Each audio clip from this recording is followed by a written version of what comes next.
There was a time when Manchester United didn't lose, when they stood at the very peak of European football, when titles rained down like confetti and Old Trafford was an impenetrable fortress. But in 2013, a chapter closed. Sir Alex Ferguson left, and with him, the soul of this club. This wasn't just a manager leaving, this was a detonation under the very foundation that held this empire together for decades. But why did a club that had everything, fans, history, money, turned into laughter? Here's the story of how Manchester United is no longer a top club, but merely a commercial giant.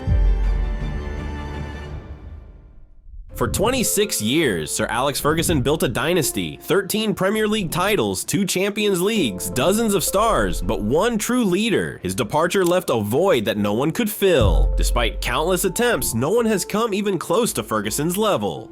David Moyes was meant to be the heir, handpicked by Ferguson himself, but it didn't work out. 10 months, that's all he lasted. United finished 7th, without Champions League, without style, without dignity. Imagine if after a US president leaves office, they're replaced by a high school teacher. Sounds absurd. In football, it happened. Ferguson left an aging squad, but won with championship DNA. Moyes couldn't understand that DNA. Instead of trust, there was fear. Instead of dominance, defensiveness. As Rio Ferdinand famously said, he didn't know what to do. Training was chaotic, the atmosphere depressing. Then came Louis van Gaal, a world-class manager, but from a past era. His football was predictable, slow, sterile. He won the FA Cup, but was fired immediately after the final. Why? Because for United fans, the result is not enough. They wanted magic, tempo, goals. Jose Mourinho was supposed to bring results, and he did. Europa League, League Cup, but also conflicts, division, and a frozen dressing room. Players like Luke Shaw were publicly criticized. Others like Marshall exiled to the reserves. A chill settled over the club. Mourinho once said, "Second place with this squad is one of my greatest achievements." Now we know he was right.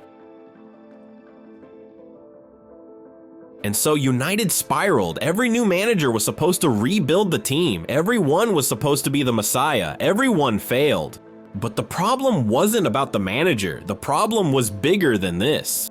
And what about the club's leadership? The Glazers took over United in 2005. On credit. For them, the club was a money-making machine, not a passion, not a mission. The balance sheet had to be positive. Fans, tradition, didn't matter. United is one of the richest clubs in the world, and yet Old Trafford is crumbling. The roof leaks. The stands haven't been renovated in years. There was no true sporting director until 2021. Instead of structure, chaos. Instead of a plan, reactions. In 2021, fans protested. They stormed the stadium. They boycotted a match against Liverpool. This wasn't just a protest, it was a cry of despair. We want Glazers out. While other clubs were building, United was just trying to survive.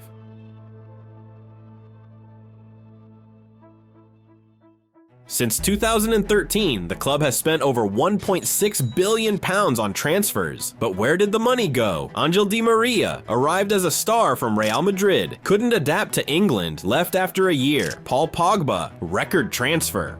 Brilliant in flashes, average most of the time.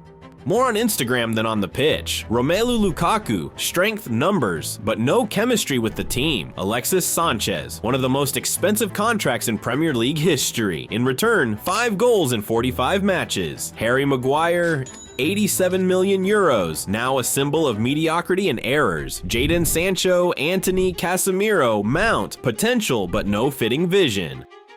They bought players like they were playing FIFA on a console, not building a team, just making flashy purchases. Sometimes in a single transfer window, they'd spend over £200 million without solving a single tactical problem. While City was bringing in Cancelo, Diaz, Rodri, United made panic buys.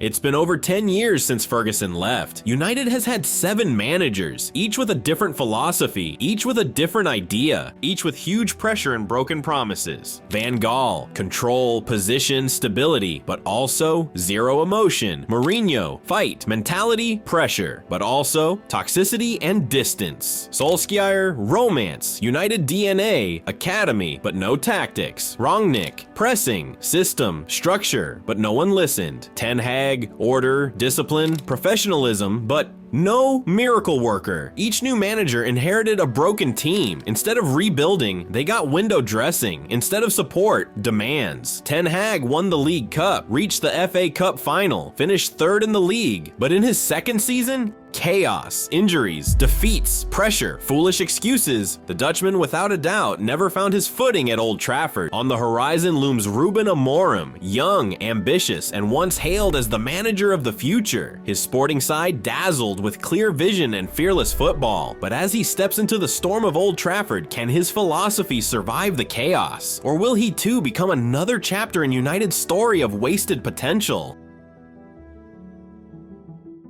Manchester United has always been famous for its academy. The class of '92, Beckham, Scholes, Giggs, the Neville brothers. But where's the continuation? Recent years have brought glimpses. Marcus Rashford, Mason Greenwood, whose career was derailed by controversies. Garnacho, Kobbie Mainoo. But do the youngsters have the support? A team that lets them grow. Sometimes they're like lights in a tunnel, but around them, darkness in decision making. Manchester United is a giant, the most fans in the world, incredible sponsorship revenues, global tours, millions of shirts sold, but all that, it's just marketing. Without success, without soul, without heart, the brand loses its value. On the other side of Manchester, City built stability, a project, success. United lives in the past. Manchester United still has massive potential, the biggest media reach in England, real fans ready to fight, legends who still inspire, youngsters who can build a new foundation. But it all depends on one thing, a change in thinking. Will Ratcliffe, the new investor, bring order? Will Amorim get the time he needs? Will the Glazers finally give the club back to those who love it? For now, this is the story of an empire that destroyed itself. And if you don't understand it, just remember this. Manchester United didn't fall because of poverty. It fell because of pride. The Red Devils can still rise again, but first, they have to look in the mirror. This season, Manchester United has hit rock bottom. They finished this Premier League in 15th place with a record of 11 wins, 9 draws, and 18 defeats. The worst result in over half a century. In the Europa League final, they lost 1-0 to Tottenham, meaning that for the first time since the 2013-14 season, they won't play in any European competitions. Despite being the team's best player, Bruno Fernandes couldn't do enough to ease the pain. Though he fought to carry the team on his shoulders, it just wasn't enough in the match that mattered most. Amad Diallo, despite a February injury, finished the season with 7 league goals, including a hat trick against Southampton, the first United player to achieve that since Cristiano Ronaldo. Ruben Amorim, hired in November 2024, couldn't turn the team's fortunes around, managing just 6 wins in 25 league matches, averaging less than 1 point per game. The club has announced it's open to selling most of its players. The beginning of a complete squad rebuild. The past season isn't just about stats. It's about the loss of identity and spirit that once defined Manchester United. But what's next? This summer transfer window is set to be crucial. Let's see what the future holds.